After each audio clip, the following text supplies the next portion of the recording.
Welcome to the Rich Report, a podcast with news and information on high performance computing. Today, my guest is from SGI. We have Floyd Christofferson, and Floyd is the Director of Storage Products at the company. Floyd, welcome to the show today. Thank you very much. Pleasure to be here. You bet. I know you guys have an announcement here about enterprise storage, but why don't we start with your slides and we'll follow that with a Q&A. Sounds good.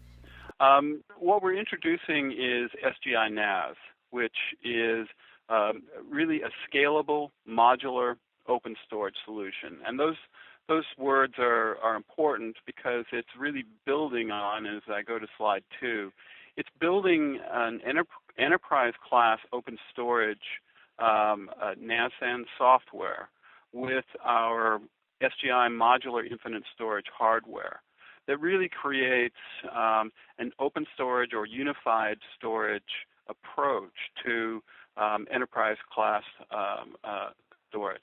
This enables hybrid storage pools for extremely good performance characteristics within commodity class hardware, inline compression and deduplication, no limitations in terms of file size or number of snapshots, key features that are really needed for the type of network-attached enterprise type of environments. If you move to the next slide, slide 3, you can kind of get a little bit of a schematic overview of this. A unified storage environment, or what is often called an open storage solution, enables standard network-attached storage. So for NFS or CIFS clients that would be accessing a shared network-attached storage over standard Ethernet protocols, but also enables iSCSI or fiber channel fabrics in what would traditionally be SAN architectures. A unified storage approach, which this software enables, gives customers the ability to do both of those things, as well as to extend the storage beyond just the primary node, but down into either iSCSI, SAS, IB, or fiber channel storage infrastructures behind. This ability to do modular, both in terms of the hardware scalability as well and with the modular flexibility of the software, really makes this a Rubik's Cube that can be take standard components and highly customize those to virtually any enterprise environment, whether it be a VM environment or standard network-attached environment or SAN cloud type of environment. On slide 4, we sort of reiterate some of the key points of open storage, that there is no vendor lock-in. Obviously, SGI is selling an integrated solution, but we recognize entirely that SGI, that storage infrastructures, there's legacy environments that are there, legacy protocols, and we need to be able to play nice within those environments, mainly so that it's a very low risk implementation for people who have existing environments. So the software itself is open storage, as I mentioned, to be able to bridge between traditional NAS and SAN fabric environments. But as we move to slide 5, we're also integrating this into our SGI Modular Infinite Storage hardware platform. This is an extreme dense storage server and expansion system that we announced in January. This is the first integrated solution that will be released on what we call SGI MIS Server and SGI MIS JBOD. In this platform, there are either single or dual motherboards, plus extreme density in terms of being able to have either 72 3.5-inch drives or 144 2.5-inch 9mm SSDs, all within a single 4U footprint. Adding to this the expansion cabinet with the SGI MIS JBOD, where we can get 81 3.5-inch drives in a 4U. And what we have is a high availability system, hot swappable parts that enables extreme expandability and extreme density within a very modular environment. So marrying this hardware flexibility, and if we go to the next slide, with the flexibility of the SGI NAS software, and you have an extremely scalable system that can start in the sub 50 terabytes and scale within the within the same architecture, within the same system, to multiple petabytes. It's this scalability that really makes it a key. If we move to slide 7, some of the key features, and these, for people that are familiar with network attached storage, a lot of these will be familiar, but what it may not be familiar is the ability to have all of these as standard or as integrated within a single system. So, for example, the ability to bridge, as I mentioned, between NAS and SAN fabrics, extreme scalability, unlimited snapshots. Many systems will give a certain number of snapshots, or clones, but then whenever you reach a threshold, there'll be upcharges or extras for that. We don't do that. We enable people to configure this with virtually unlimited snapshots or clones that is fully integrated within a search capability of the software. It's a full active HA configuration, all integrated into a single box, so that there is no single point of failure. Obviously, we can cluster these as well, so that in a DR environment or in other environments, we can have a global namespace cluster. It includes, file and block replication, VM integration, inline compression, dedupe, and virus scan. A lot of the standard features, thin provisioning, standard features that would be absolutely required in any enterprise or network attached or SAN environment. Slide 8 is just some of the sample use cases where NAS solutions are typically found. It might be NFS or CIFS home directories, storage consolidation or archive, virtual environments.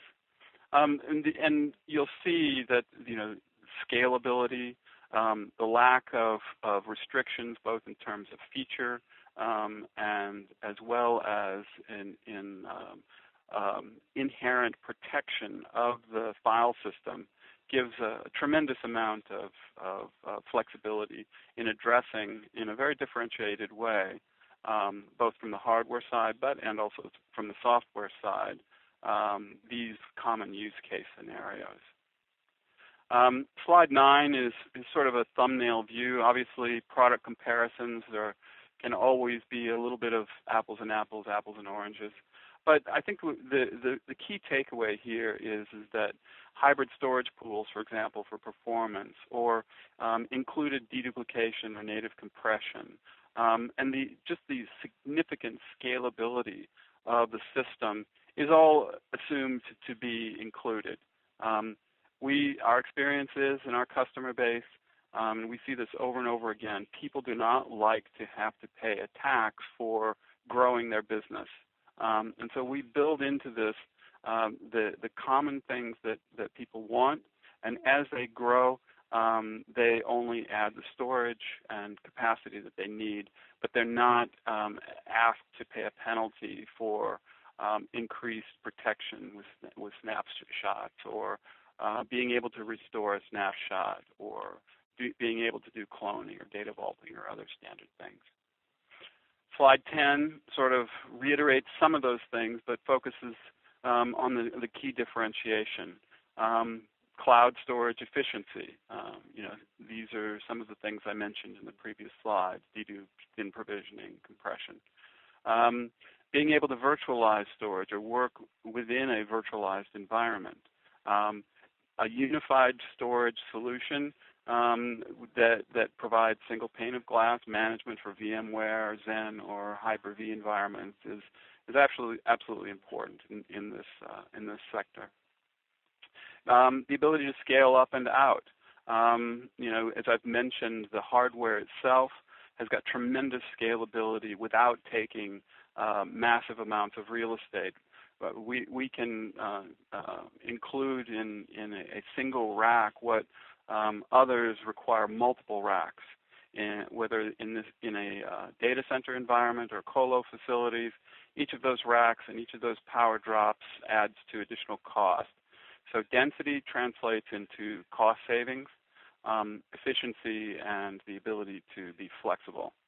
Data protection, inherent in the product, both in terms of protection against silent bit errors, but also for DR strategies, backup strategies, and compliance strategies, which are important. And then operational simplicity, a single console for management and monitoring, real-time analytics of the environment, to be able to provision, be able to manage multiple clusters, and so forth. A couple words on some of the key features that enable this to be flexible. In slide 11, we talk a little bit about hybrid storage pools. What this is the ability to use a combination of write-optimized SSDs with HDs plus read-optimized SSDs to create a tremendous performance balance, so that you're getting extreme high performance without necessarily having to only put in all expensive, hot, high-performance 15K drives. So it's that balance between, and the choices that we offer to customers between a capacity-optimized configuration, for example, or a balanced capacity versus performance configuration, or a simply flat-out absolute high-performance configuration.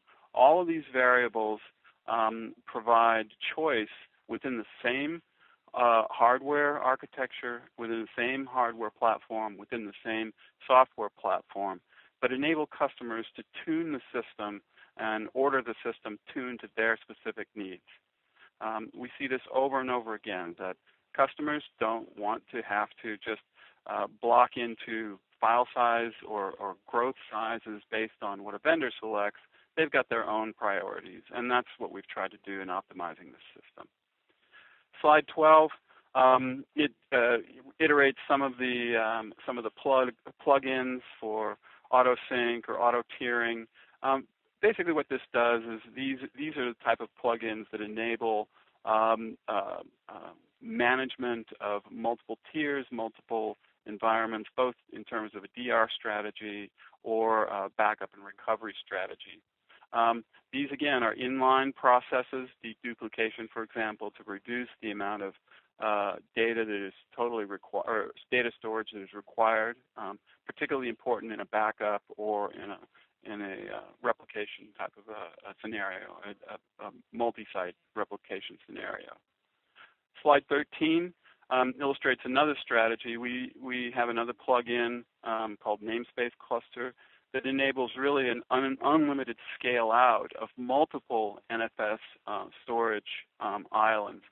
This illustration here shows a single SGI NAS head node that is providing virtualized access across 3 different office locations with an NFS referral, federation of NFS referral across 3 different file systems. So from a user standpoint, they're able to query the federation or search for access files within any of the sites within the federation.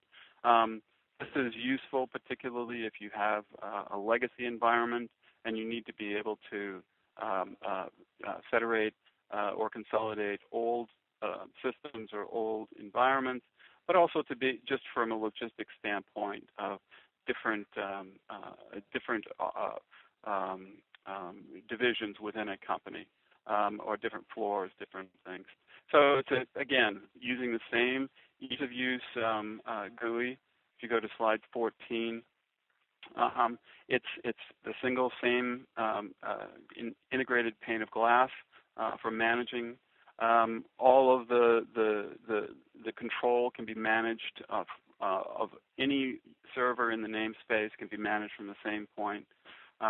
Live migration, load balancing, performance management, all of the types of things that would be required to not only just provision and access data in all of these remote sites, but also to be able to do so in a way that gives comprehensive management control.